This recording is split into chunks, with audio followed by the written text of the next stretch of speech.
coming at you, Hank. 1, 2, 3. Oh, that's okay. We'll get Cajun's help.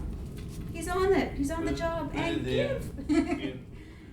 I love what I do, and I really believe we're making a difference. And the feedback we get from the co-workers that we work with, the patients, their families is amazing.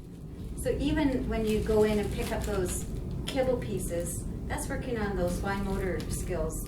It's pretty powerful to be part of. You know, the dogs will just make somebody motivated to work harder. They have fun. Heavens forbid they're having fun while they're meeting therapeutic goals. So excellent voice projection. Do you see how he's responding? Well, my name's Lisa Markin, and I've been a registered nurse for 26 years. I have 2 dogs right now that I work with. Well, actually, I guess 1. My first dog, Rowan, just retired after working with me for over 8 years. So I founded Inspire Animal Assisted Therapy at the end of 2007. This most amazing young golden retriever, 4 years old, was placed with me, a certified service dog with 55 commands, a brilliant dog, the funniest personality, just so charming. I started working with a gentleman in the large hospital, Hank, and he's a lovely elderly gentleman who lived at home very independently with his wife, suddenly struck one day by a stroke.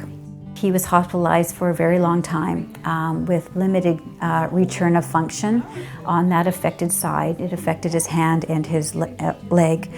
And Hank came to the rehab hospital where I started working with him on Tuesdays in the Animal Assisted Therapy program. Very lovely gentleman, sweet soul. And he would get emotional very quickly in the sense that he would tear up when he saw the dog. And it became very obvious very quickly that he loves working with animals. And so we would work with Hank for every Tuesday morning for about a half hour, 35 minutes. It's pretty intensive, full-on therapy when we work with the clients. One of his goals, he told the staff that worked there, was he wanted to walk Rowan in the hallways. And so on Wednesday, Thursday, Friday, Monday, when we're not there, he was practicing because next Tuesday when we come back, he wanted to show Rowan that he's going to walk, and he did. She walks with you. She just looks up, and the way she looks at you, makes you walk better. Yeah. One of the things I find when I'm working with Hank or any of our clients is how they seek out and touch the dog while they're working with him. And you know, touch is really important for us humans. We feel our way through the world, and it really doesn't change as we grow older.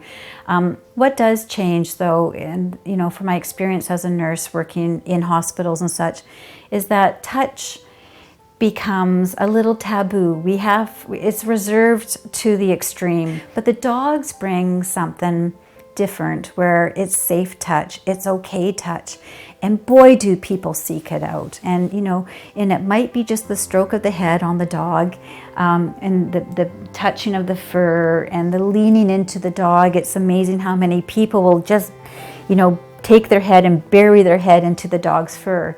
And I know that as a pet owner that, you know, we know that's such a rewarding experience for us.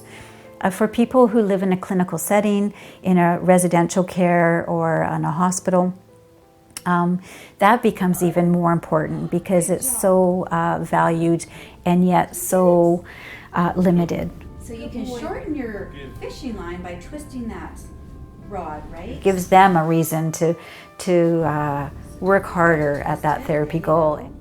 That's a fancy movement for your hand to do. And then at the end of the day, they'll come back and say, you know, my right shoulder hurts a lot less. I'm finding I can do more with it. And, you know, that's pretty powerful for me to be hearing those reports from our patients and their families. Bring it here. Yay, good job, well done.